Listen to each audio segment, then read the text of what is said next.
it shall always fail.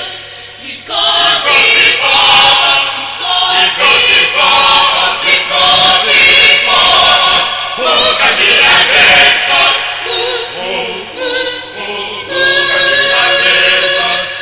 can be against us, against us? Welcome to our continuation of the previous session with God's Kingdom Mission, a diligent and serious-minded Christian organization that is out to preach the good news of the kingdom of God according to the visions and teachings of Christ given to that faithful and wise servant of the Lord in the person of St. Gideon Meriodere Urobo. In today's clip, we shall continue from the previous one on the subject, the second presence of Jesus Christ. The second presence of Jesus Christ. Well, before the onset of this session, it is good that we recap with what was treated in the last edition. We made it abundantly clear that among the grand master plan of God for salvation, from creation to the restitution of all things, the knowledge of the mysteries of Christ's second presence is the most difficult to decode. That but for the presence of St. Gideon Meriodere Urobo, we will not have known the truth on this subject matter. That the second advent of Jesus Christ is a universal truism in Christianity. That however, the sects are divided in the teachings concerning the form, the nature, and the timing of his second advent. That reading passages of the Holy Bible and giving literal interpretations to them concerning this issue will only lead to confusion of ideas and pragmatic or practical illogicality or impossibilities. And that all passages in the Holy Bible concerning this issue actually harmonize and are not in conflict with each other. That the inability of people to distinguish between the class of apostles or little flock and the other sheep class is a major cause of misinterpretation, misunderstanding, and misapplication of passages concerning the promise of Christ in his second presence.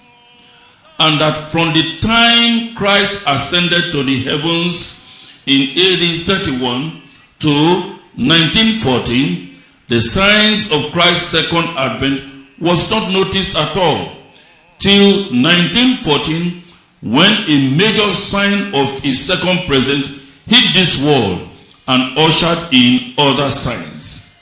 And that examination of Revelation chapter 1 verse 7, a passage oft quoted by those who say that Christ's second presence is physical or will be visible, or giving the passage a literal interpretation, will lead to an impossibility or illogicality. However, by God's grace, we shall continue this subject from this point in consideration. May God bless you as you continue to spiritually engage the topic, the second presence of Jesus Christ. Thank you. To bring happiness to some people and pains to wicked people. So when they say all the kindreds unselectively will wail because of him, that is also untenable. It does not harmonize with the Holy Bible. But this passage has its explanation. So I want it read again. Then we give the correct understanding of what this passage is saying. Read again, yes? Behold, he cometh with clouds. Yes, he comes or cometh with clouds. The cloud there is a symbol of invisibility or obscurity. It only means that when he will come, he will be invisible to the naked eye. And people will be busy doing about other things and be distracted. It will be a period of trouble or cloudiness or perception. That is the meaning. By the time we get to another passage, like Acts chapter 1, 9 to 11, you will come and understand that when Jesus Christ was exiting, it was the clouds also that received him out of this vision or sight of the early apostles, 11 of them, who were physically present when he ascended to heaven. So, from what I've said now, it is very, very clear that if you take this passage literally, you will make mistake. Continue, yes. And every eye shall see him. And every eye shall see him. It is not possible. Even if there were no clouds, it is not possible if Jesus Christ is in the sky. For every eye within 24 hours to see him, it is not possible. When he came in the first advent, did every eye see him? No. He was in one part of the world. Then if any object is even in the sky, does every eye see it? No. It is not possible. Mark you, this earth is globular. Even the sun, as it is visible around us here, because we are in the early part of the morning or in the afternoon here. In other areas of the world, the sun will not be visible over there. They might be in darkness. In places like Australia, New Zealand. So you cannot say that every eye will see him, except you are dealing with a flat surface, like a football arena. Then you light a bulb or put something in the sky. No cloudiness. So the eyes here actually refers to eyes of understanding. It's just like when you are talking to somebody, the person tells you, I see, or do you see with me? It only means I perceive. I can now decode. I can now understand. That's the meaning. Read me Ephesians chapter 1, 16 to 19. Ephesians chapter 1, verse 16 to 19. Yes. Cease not to give thanks for you. Yes, it was St. Paul that was writing. Go on, yes. Making mention of you in my prayers. Yes. That the God of our Lord Jesus Christ, Yes. the Father of glory, Yes. may give you the spirit of wisdom. Yes, he was praying that the Father of glory, Jehovah, should give them the spirit of wisdom, because it is God that is the source of wisdom. God is wisdom personified. And that is the person you pray to have wisdom. True wisdom, of course. Yes. And revelation in the knowledge of him. And revelation in the knowledge of him. Go on, yes. The eyes of your understanding being enlightened. Are you getting it now? The eyes of their understanding, not the ordinary eye. It's the internal eye.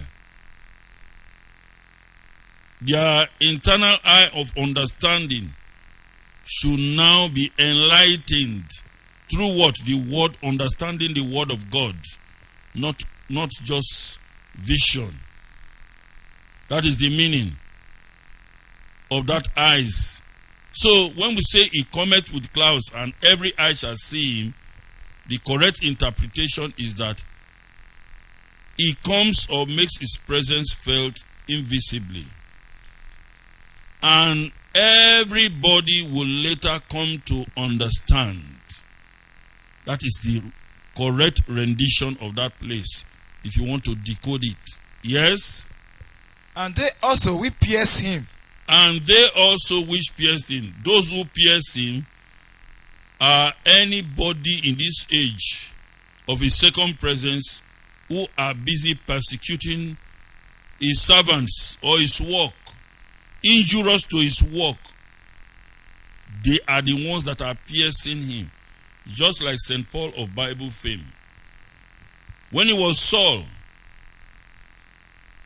shortly after Jesus Christ exited, he persecuted the church, as was one of those who contributed immensely to injuring the early church. And actually, he took part in the murder of a servant of God called Stephen. If you read Acts chapter 7.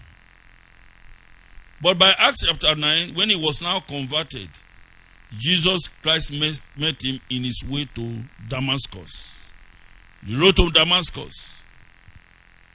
When he was going to persecute the early church, the glory of Jesus Christ from heaven blinded him.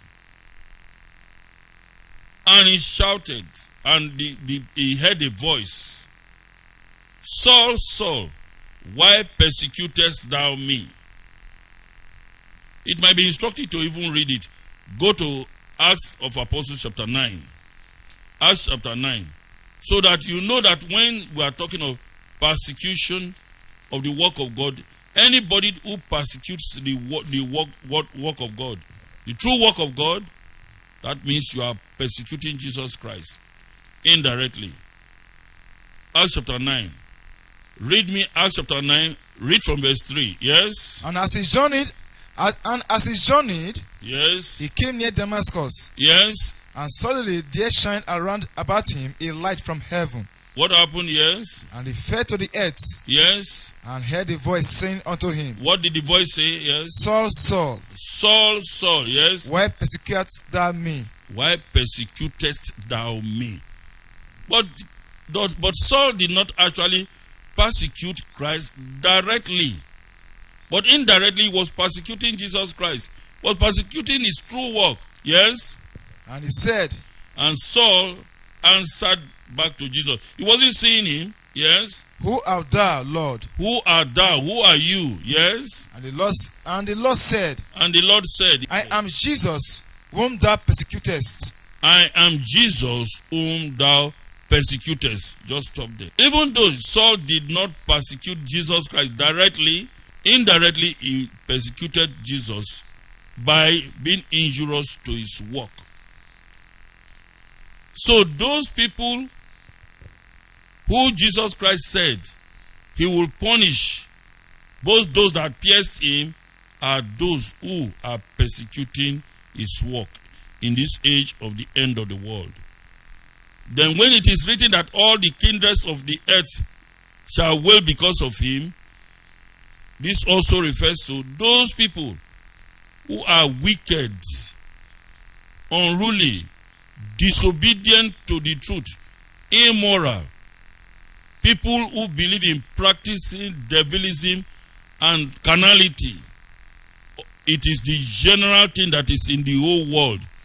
Jesus Christ will wreak vengeance on them and will suffer them and finally destroy them from the face of the earth. That is the meaning of that passage. It doesn't mean that every eye will really see Jesus Christ. It only means that by the time he comes the second time, little by little, by virtue of the fact that he will be fulfilling the signs of his presence, people or the whole world will get to understand him through their eyes of understanding or inner vision. That is all. Another passage which confuses many people is Acts chapter 1, read from verse 9 right down to 11. Acts chapter 1, read from verse 9 right down to 11. And when he had spoken these things, and when Jesus had spoken these things, yes, why they beheld, while they were looking at him at that time, the 11 apostles who were with him, yes, he was taken up.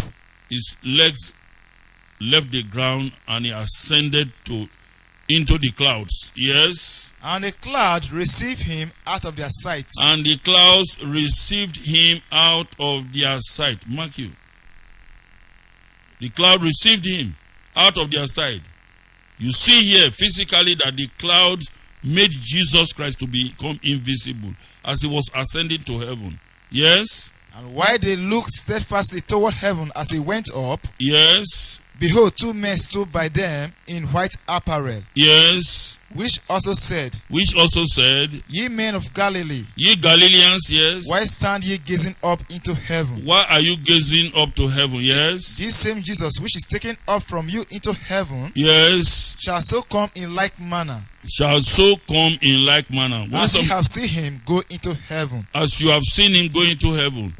When some people read this place, they are not even careful about the rendition of the place. They will immediately say that when Jesus Christ will come again, then the same manner, they saw him. Everybody saw him. The fact that this passage does not say in like form or shape. What it says is that in like manner. The word manner there means in like way or principle or method or route. That is all. It does not say in like form or shape, thus making Jesus Christ to be physically visible. No. And what was the manner or way in which Jesus Christ left? 1, it was quiet. 2, no fanfare, no beating of drums or blowing of trumpets or making of party for him to leave. 3, it was only a select group of his disciples called apostles. Only 11 of them saw him. So also in his second presence, it will not be marked with fanfare and partying. That is why in Revelation chapter 3 verse 3 he said, he will come as a thief in the night. It will be unnoticed. It is only the careful watchers, which is people of the apostle class, that will actually see him in visions and revelations of himself to them. That is the truth. They are in that privileged class. And that is why in John chapter 14, 19 and 22, we read it originally. Why is it that when you come, you manifest yourself to us and not unto the world? When Jesus Christ was exiting, it was not noticed by the world. Period. That is the explanation. Other place. However, Jesus Christ indeed gave signs through which any diligent Bible student or scholar who is in the truth will understand that he has come. Read me Matthew chapter 24 from verse 3 right down to 8. Jesus Christ was posed the question about his second presence. In his first advent, shortly before he exited, and he answered what will show that he has come the second time. Because indeed, they wouldn't have asked him for signs if his second presence would be visible. It would be illogical if the second presence of Jesus Christ will be visible. He does not need any signs at all. Yes. And as he sat upon the Mount of Olives, yes, the disciples came unto him privately. They came privately to him, yes, saying, what did they say? Tell us, when shall these things be? They now asked him, when shall these things be? Yes. And what shall be the sign of thy coming? Are you hearing? They asked him for sign. I've already commented that if indeed his second presence will be visible, they will not ask for signs. Sign or symbol is only to show that the thing is not visible. It needs explanation for those who can decode. That's all. Like any sign, anywhere. It is a who are those who use sign language? Who are those who use sign language? Is it not the deaf and dumb? Finish. So a sign is to show something. A symbol to show something is occurring. Yes? And of the end of the world. And of the end of the world, they asked him a double-barrel question. And it's significant for you to know at once that the sign of the second presence of Jesus Christ is also the sign of the end of the world of Satan. When we say sign of the end, it's not that this physical earth as a planet has end. No.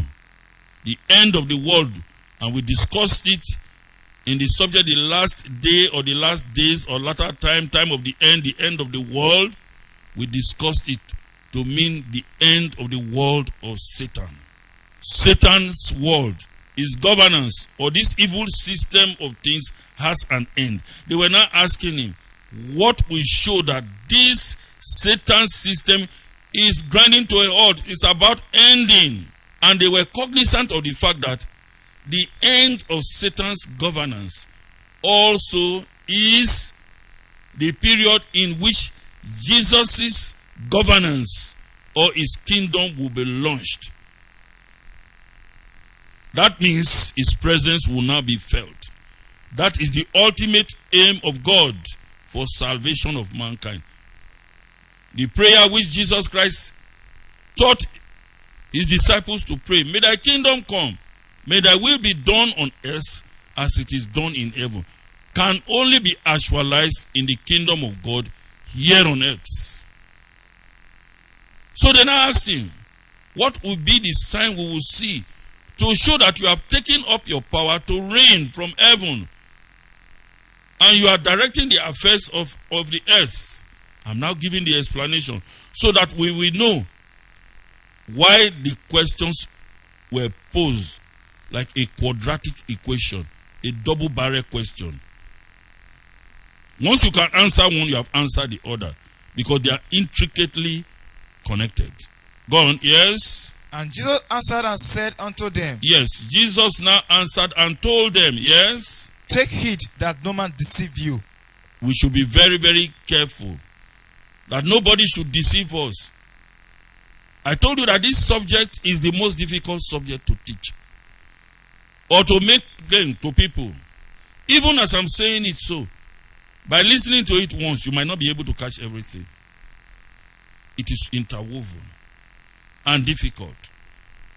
So you have to be very, very careful that nobody deceives you about it. If you listen carefully with a dispassionate mind, you will catch it. Yes? For many shall come in my name, yes, saying, I am Christ. These are the prodroma or preceding signs of the end of the world, or signs to show that Jesus Christ has come. Mark you the coming which they asked him about. I have already explained it before, that it is a verbal noun. It's a sign of arrival or parousia or presence. If you go to Moffat's translation of the Bible, it is there. And other translations, they do not use the word as a present continuous. They use arrival. So he was now warning them that many people will come in his name, false or fake Christ. And in actual fact, shortly after Jesus Christ exited, even in the Holy Bible, many people came out and started saying that they are the Christ. We will not forget so easily D.H. Lawrence, Jesus of France, that came even before 1914. They came into the scene, yes? And shall deceive many. And they deceive many people. They follow them, yes? And ye shall hear of wars. We shall hear of wars. And rumors of wars. Yes, when we talk of these wars and rumors of wars, not that they will not be taking place, but they will be geographically circumscribed to some regions of the world.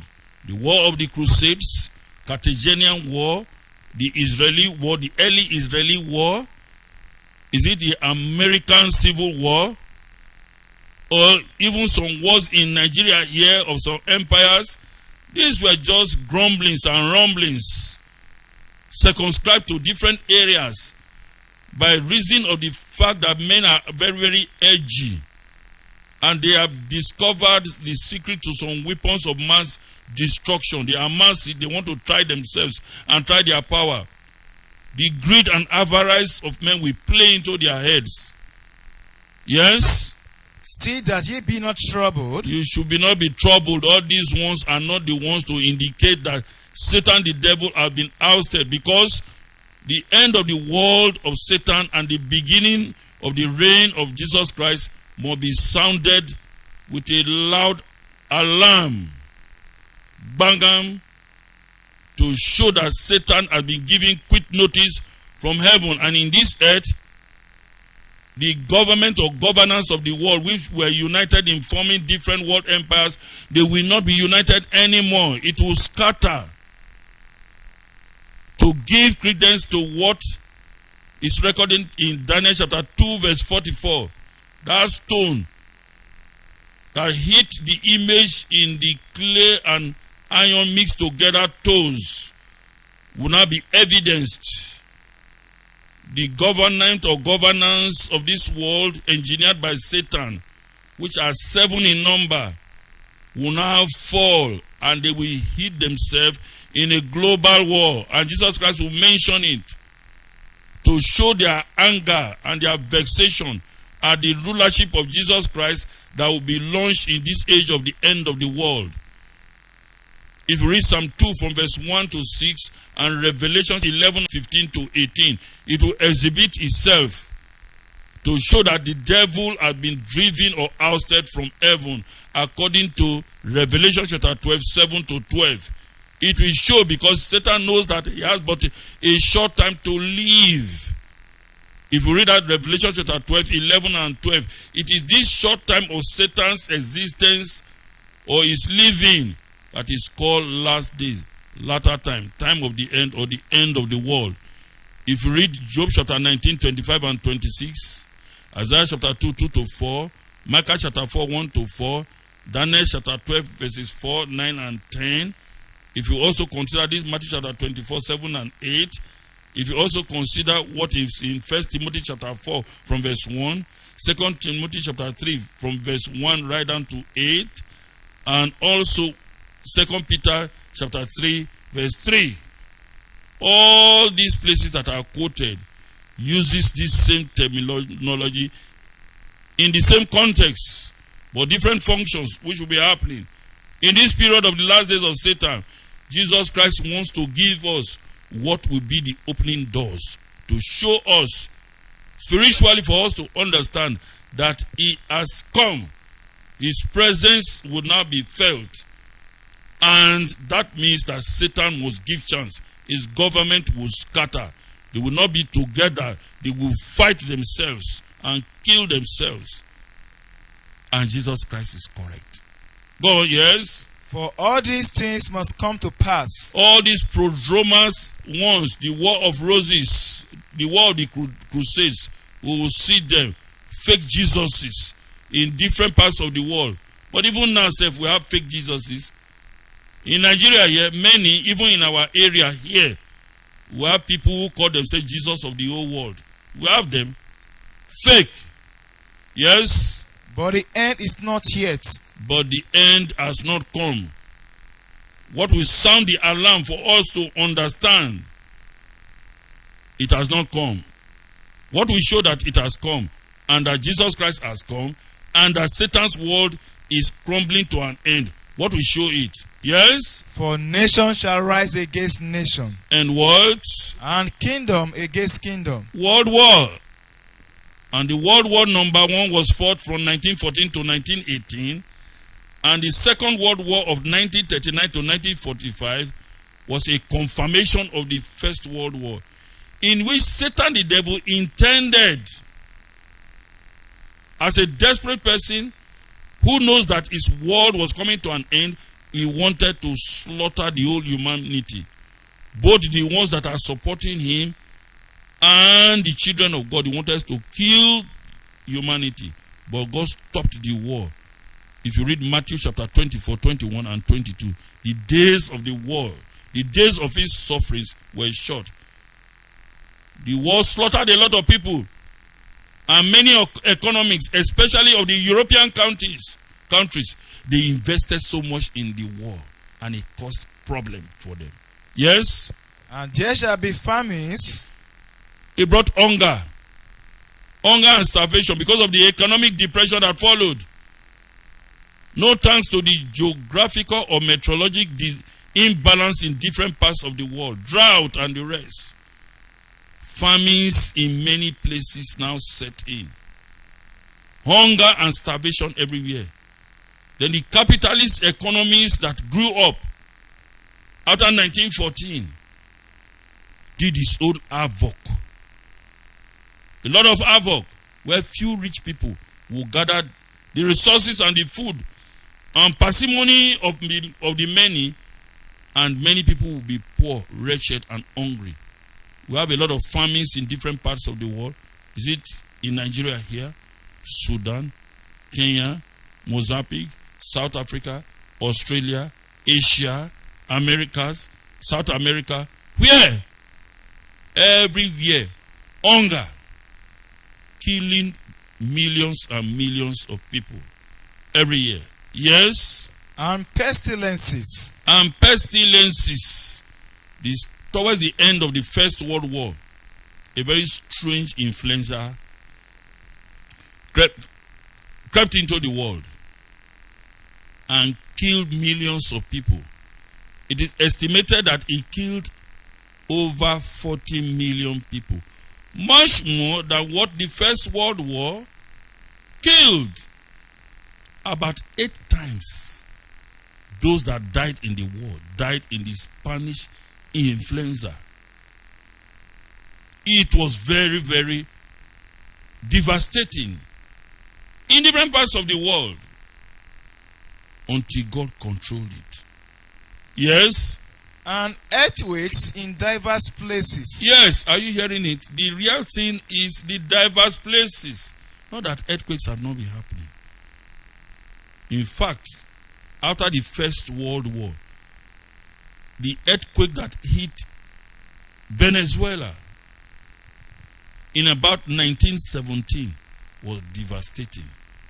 It is recorded that over 750,000 people died one day. But many people said that because they had paucity of record, that the actual number of people that died in that earthquake was close to about 3 million. Well, our dear listeners or audience, due to time constraints, we have to pause this subject, the second presence of Jesus Christ, at this juncture. In the next session, we shall continue with it from where we stop. God's Kingdom Mission actually appreciates the fact that many of you have taken part of your precious time to listen to this subject, and the Lord will certainly bless you for it. In order to contribute positively to this program, we will gladly accept or welcome your financial contributions through the following portals. God's Kingdom Mission Polaris Bank Account Number 17710822203. God's Kingdom Mission Polaris Bank Account Number 17710822203. And the other is God's Kingdom Mission Access Bank Account Number 00027977753. God's Kingdom Mission Access Bank Account Number 00027977753. May the good Lord bless you as you continue to invest in this laudable project. Amen.